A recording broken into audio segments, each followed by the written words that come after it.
Alright guys, the sun's out. It's bright and whatnot out, so we're gonna hop on the bike and run over to O'Reilly's and pick up a paint correction pen for my bike here, because there's a couple spots on it that could use it. Just little tiny spots here and there, little scratches or whatnot from a previous owner or whatever. Maybe me, I don't think so. I know I put one little scratch on it, but there was quite a few when I got it, so I'm just gonna correct those up real quick. I kind of lied too. It's not sunny out, but you know it's rideable. So I'm gonna go out and whatnot. I'm recording with my phone right now, charging my GoPro the rest of the way. This is my setup, by the way. It's just a GoPro 10, has a media mod on it, and then I attach my mic to it, or this mic to it. And then I attach this mic, I attach this mic to the GoPro media mod, and then I attach this mic to my helmet, but this one actually plugs into my GoPro. This one doesn't plug in, it just hooks on, if that makes any sense. So anyways, I'm gonna go get that paint correction, and yeah. Going to grab that paint correction pen for the Hayabusa. Going to O'Reilly's. Whew, Hayabusa, baby. Alright. I think that's a decent setup. I'm gonna kind of adjust my settings later too, because I want to get like a wider angle. I feel like this isn't wide enough. I want to get one that kind of gets like my full, you know, both sides, like the full thing, full width of the bike. And I feel like this just doesn't capture it. This one doesn't capture it fully, or this setting. I'm sure the GoPro can. I haven't messed with the settings at all. I don't really know how to yet, but I'll figure it out. Ooh, I need to plug in my heated jacket here real quick.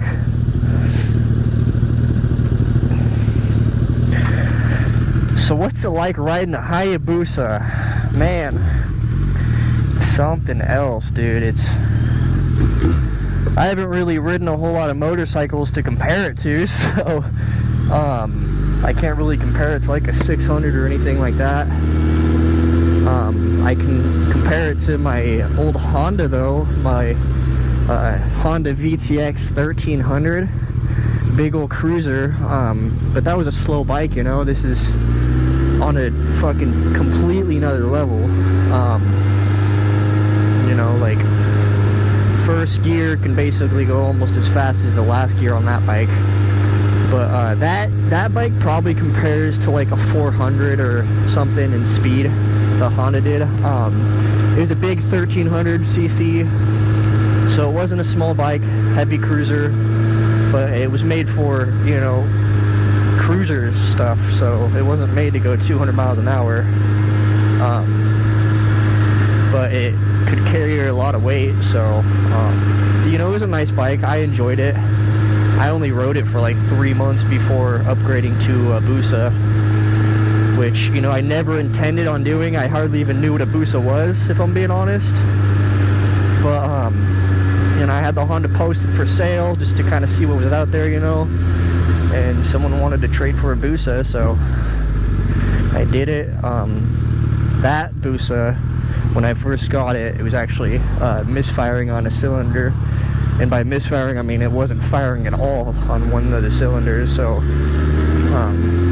all I had to do was change spark plugs, and that fixed the problem. And I hardly did any maintenance on that bike in like the 7 months I think I was riding it. Put about 8,000 or so miles on it during the summer, and these bikes are so insanely reliable. Like, you know, it's built to be beat up, and if you don't beat it up, it's gonna last forever, you know. Like, even if you do a little bit, even if you get on it sometimes here and there, you know, like actually get on it, it's built for that, you know. It's built to be like ridden hard all the time. Like, that's what this bike is designed to do. And if you don't do that, you know, it's not gonna be bad for it, it's gonna be good for it actually, if you're not always abusing it. Like, kind of like how I ride it. I ride around town, you know, I can't go 100 miles an hour everywhere, so, you know, just, you you know, going out and doing cruises like this, it's not bad for the bike. And like this, you're gonna last like 200,000-300,000 miles probably on one engine, you know, without replacing it. And that's just nuts. And that's with obviously proper maintenance, you know, oil changes and stuff when you need to, you know, and all that. And obviously not abusing the absolute shit out of it, but you can still ride it hard. And that's the amazing thing about this bike, is you ride it hard and you don't have to worry about it. I haven't done anything replacement wise on this bike. I just changed the oil and the coolant, but that's because I just recently got the bike not too long ago, and that's just something you should do when you get a bike used. Change all the fluids out and whatnot. But other than that, man, like, these things are just, they're crazy reliable. Realistically, I probably could go like freaking 20,000 miles without changing the oil, with it already being at 40,000 miles, and it'd be just fine still. Obviously, I would never ever do that. That'd be stupid, but I could, and it'd be fine, I'm sure. You know, you're gonna have to do simple stuff, you know, brake pads, clutch here and there, tires, you know. But other than that, like, you're not gonna ever have to replace the engine on this unless, you know, you're drag racing it all the time, doing big ass pulls everywhere and just beating the fuck out of the bike, you know, which obviously I ain't doing that shit. This is my daily rider, so, you know, I gotta treat it good. I don't want it breaking down or anything like that, or, you know, I don't want to, you know, die on it or anything, or even just crash it. But yeah, man, this bike's, it's insane, really. Like, it's really the only way to describe it. It's just fucking nuts, you know. Oh, a little ice patch right here, I don't like that. Go around it. But yeah, it's not this scary, beastly machine, you know. If you know what you're doing, then it's just fine, you know. If you don't, yeah, it's probably a scary ass bike, you know. 200 horsepower isn't for everyone, no matter how long they've been riding. Some people will never even go up to a liter bike, and that's okay. It's not for everyone, you know. Me personally, I just love the horsepower. I love the freaking raw feeling of it being able to accelerate. I got my blinker on. Of it being able to accelerate 0 to 60 in, you know, less than 3 seconds. To me, that's awesome. You know, not everyone cares for that, though. Some people, you know, they like their corners, or they just want to cruise, or they just want a bike just to have a bike because it's fucking awesome. Which, you know, that's kind of me at first, but after riding for a little while, you know, this is what I love. I love the fact that I can have this big old beast under my legs, you know, and be in full control, you know, make it not a beast, make it just this little thing that's rolling around town, you know. You don't really look at it and think, that thing's gonna go so fast, you know. You just kind of look at it, it's another bike. But if I want to, you know, just gas a little bit and I'm gone, you know. And to me, that's awesome. And this bike has modes. You can see the mode button has 3 different modes for different, you know, like levels of riding, I guess. The A mode, I keep it in A mode almost all the time. That's full power, so, you know, 200 something horsepower to the wheel. It's not that intimidating if you know how to use the throttle, you know. Just don't be stupid with it. Use your clutch right and whatnot. And then B mode, I don't know percentages or anything like that, but it just lowers the power a little bit. And then C mode is like half power or some shit, I'm pretty sure. So, you know, you're riding almost a completely different bike. It's still fast. I've ridden it in both or all 3 modes, and it's still fast no matter what mode you have it in. But C mode is just a lot less aggressive, and if, you know, you're riding in the rain or you're just wet right like I am right now, then it's probably a good choice. But I don't know, I don't really care to use it, because then I got to switch back and forth, and a little bit of a pain, which I'm pretty sure it restarts every time you start the bike. But I don't care, you know. As long as I can control the bike, you know, like right now it's in A mode, full power. As long as I barely give it any gas, you know, I just cruise. And once you've been riding one of these for a while, you know, you get really used to that throttle and being easy with it. And it's not hard, you know, it's not something you have to sit there and focus on. It just becomes second nature. You feel the bike. Oh, I hate speed bumps, man. Don't scrape, don't scrape. Nice and slow. Okay. Nice. No scraping. That's what we like. So, we're at O'Reilly's. I'm gonna go run in, grab that paint correction pen. I'm hoping they have it here. It said they did online. So I would not see why they wouldn't.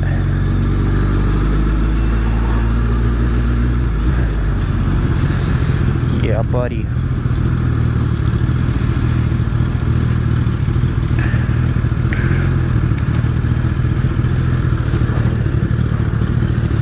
Man, this heated jacket gets heated pretty good and pretty quick.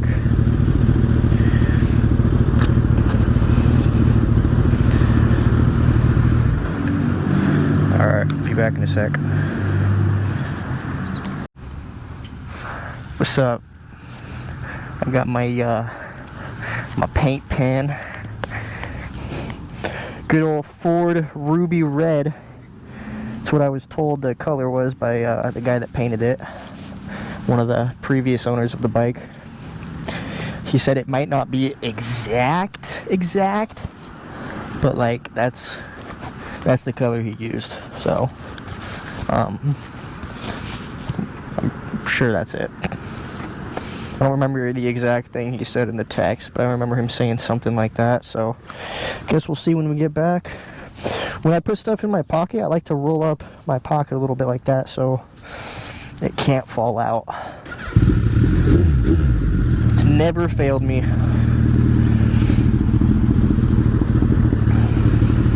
Back on the Busa. Okay. Man, I'll tell you what, when I first was meeting up to get this bike and I first lifted it off the kickstand, I was like, I don't know, man. I don't know if I'm able to do this, you know, because I struggled with it the first time I did it. The guy's like, oh, you'll get used to it. I was like, I don't know. I'm used to it already. Probably the first like 2 or 3 times I went out, I was already pretty used to it. Don't get me wrong.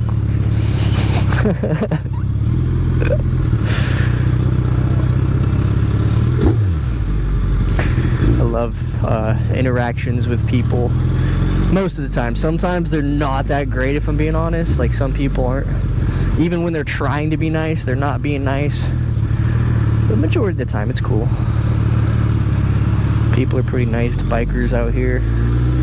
I don't live in a big city, so there's not really, you know, there's no lane splitting or anything like that. People don't really get pissed off at bikers like they would in big cities. Back over the fucking speed bump, man.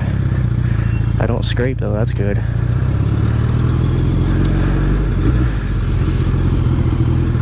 It's so good, no scraping. Because we don't like no scraping.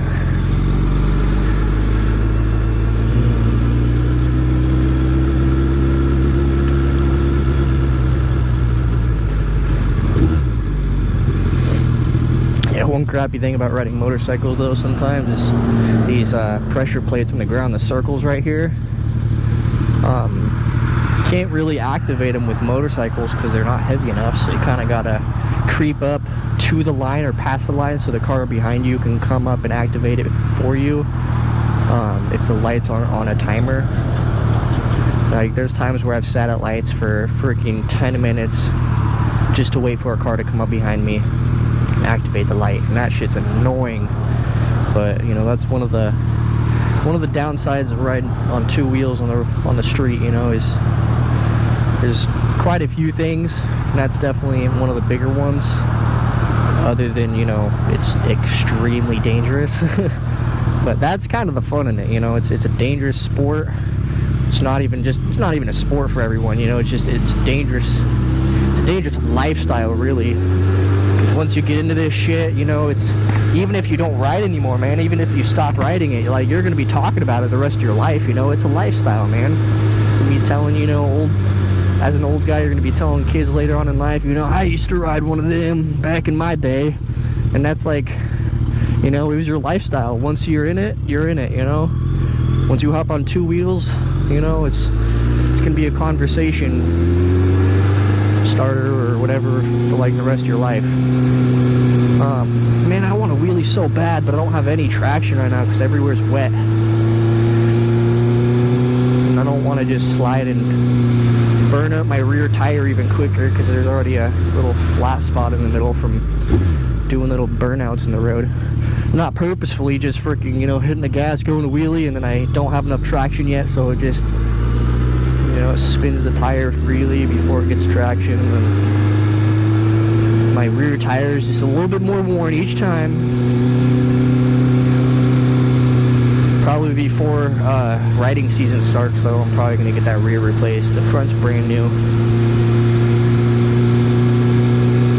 The rear's still good. It still has a lot of tread left, actually, so I don't know if I'm going to replace it that soon, but especially because I'm not riding much now, but still, like, before any hard riding or anything like that, which I'm not going to do really anyways, but before doing anything serious, really, I'd like to get that rear tire replaced for sure. It'd just be nice to do, you know. Geez, slow down, person. At stoplights, I really like to be careful and make sure that everyone's stopped, look both ways a couple times, especially when people are rolling up like that. Like, do you see the stop sign, or are we gonna run through it here? And I've actually seen it quite a few times where they do run through it and don't even see me. Even on my old bike that was white and bright orange, like, that bike was easy to see. A big bike, I got my blinker on again. I'm really bad with that while doing this whole vlogging thing. I'm good with it when I'm just riding, but vlogging and riding is almost a distraction. It's even more dangerous. So you gotta know when to talk and when to keep your attention fully on the road. Like, see, through that intersection right there, I got quiet because there was a few cars turning through the, you know, the whatever I was crossing, the access or whatever that I was crossing. So I got quiet to make sure, you know, they don't pull out on me or whatever. Because if I'm talking and they do, my attention is focused on what I'm saying, not what I'm doing. So chances of me reacting are a little bit lower, or reacting on time are a little bit lower, and we don't want that. We want our reaction times to be on point, especially on a bike like this. Even going slow speeds, obviously, you know, you can get hit.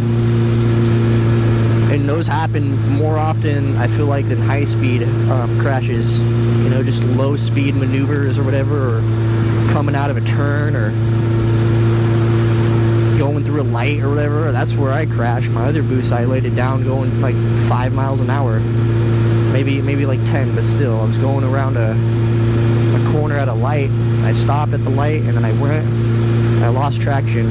I like to blame it on my tire, because the tire that I had on that bike was really bad flat, and the turning, like when you turn like this, the surface area of your tire touching the road is really small because of the way the tire was shaped, being flattened out. It was basically riding on, like, you know, a 1/4 of an inch of rubber, or less. I don't really know the number, but not enough to have traction, especially leaning the bike around a corner or a turn. So that's where I went wrong there. And this one, I've been pretty lucky, or not lucky, but careful. Man, I'm really bad at that whole blinker thing. Like, I'm probably, I don't want to freaking say it, but like, I might get pulled over doing this whole vlogging thing just for a blinker. Because if you didn't know it, motorcycle blinkers, that was funny. Motorcycle blinkers, they don't turn off by themselves. Or at least none of the ones that I've had. I'm sure there's fancier bikes, KTMs or some shit, or BMWs or whatever. Probably the Honda Goldwing, I don't know, that have blinkers that turn off themselves. Because those are made for long rides, you know, they're not sport bikes. But every bike I've ridden, you know, you gotta cancel a blinker by pushing this little button. So you push it left or right to turn on your blinker, left or right, and then you push it in to cancel it, or else it just stays on and it doesn't blink at you. Like, there's a little blink on the dash, but if you're paying attention to the road, you're not paying attention to this little green light blinking right there. So that's one thing you really gotta pay attention to, because if you have your blinker on and someone thinks you're turning, they can come up too close and they can hit you, actually. I've seen incidences where it has happened, and I don't want that to happen to me. So try to use that blinker correctly. Turn it on and turn it back off. Anyways, we're at the homestead. Let's see how this paint correction turns out. I'm actually really curious how it works.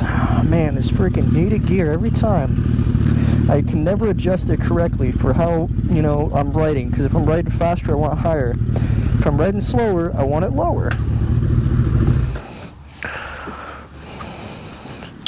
Hell yeah, man. So it's dry out. It's probably not going to rain again. So I'm just going to leave it outside for now. I'm going to go ride later. I might even spray it off. Nah, I'll just wipe off the spots before I do the paint correction. I don't need to spray the whole thing, because then I'll have to wait for it to dry, and it's not going to dry fast in this weather. Oh, I got to turn this off before I give you all my code. Thanks for watching. Peace out. Alright, so I did the, kind of the first go around with it. So my first scratch was here, the one that I did. Kind of an iffy job, but I'm gonna see if I can, you know, make that blend in better like that. That spot's still really needs probably another 2 layers or so, and then right there kind of needs it more, obviously, and then I gotta somehow smooth it out to make it kind of match that, you know, so it doesn't, you know. Anyways, that spot, there's a spot right here. Kind of gotta get down to actually even see what I did, but there's a scratch right there that's kind of noticeable. There we go, yeah. And then there's just little stuff up here, like this is a little off, so I kind of did that, messed that up a little bit, but oh well. I'll probably go over that again. And then just little things like in the cracks right here, and then there's a spot right there. I gotta go over a couple more times, and yeah, that's pretty much it. My front fender is cracked right here, so what I'm gonna do is I'm probably gonna take it off, and then I'm gonna go underneath it and use JB weld for the underneath so it doesn't bend or crack or anything, hopefully anymore. And then on the top, I'm gonna use the paint correction to kind of fill in the gap. And hopefully that'll kind of, I know it's not gonna be perfect, but it'll at least make it look better.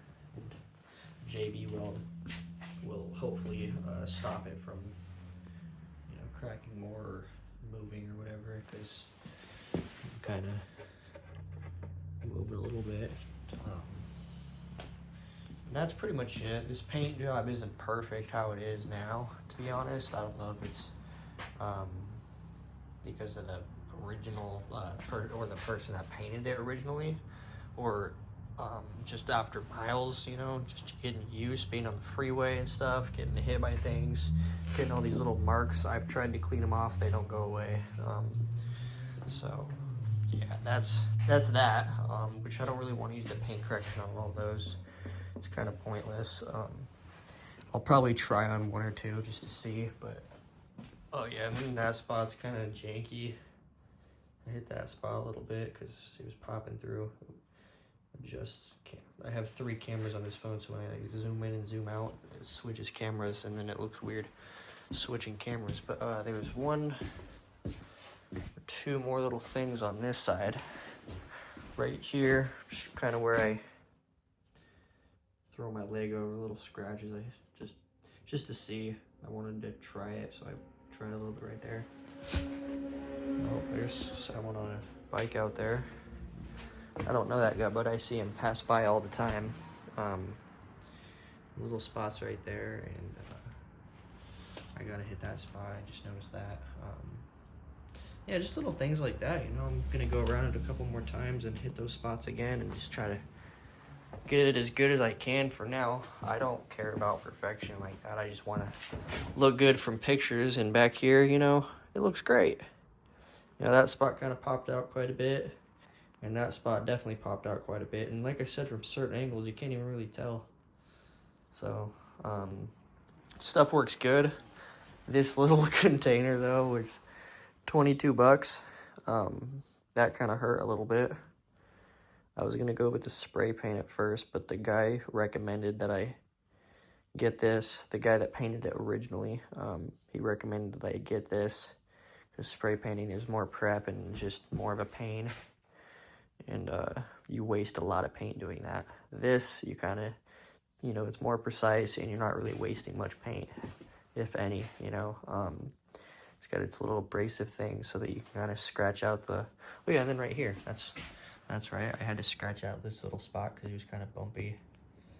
And then I went over it right there. Like I said, this stuff's not perfect. It's not a perfect match, but from a distance, it makes it look better than, you know, being scratched and, you know, showing a completely different color or like white or whatever. You know what I mean? But yeah, happy with it, not happy with the price. I didn't even see the price, of course. When I went there to O'Reilly's, they didn't have it priced on the wall, so you kind of didn't know the price until you, you know, went and rang it up. But, I mean, to me, it's worth it realistically because future scratches, I'll be able to cover up nice and easy. And for $22, you know, like, you're going to pay a professional a lot more. I mean, it's going to be a way better job, of course, but for something like this, you don't really need a way better job because this bike's, you know, 40,000 miles and it's 11 years old. So, yep, that's that. Anyways, I'm going to go hopefully ride more today. Not hopefully, I'm definitely going to go ride more today as long as it doesn't downpour or snow, which it hasn't at all today. So it's pretty dry out. I already went for a ride, obviously, to get this pen. And, yep. So that's that. Thank you guys for watching, and see you in the next one.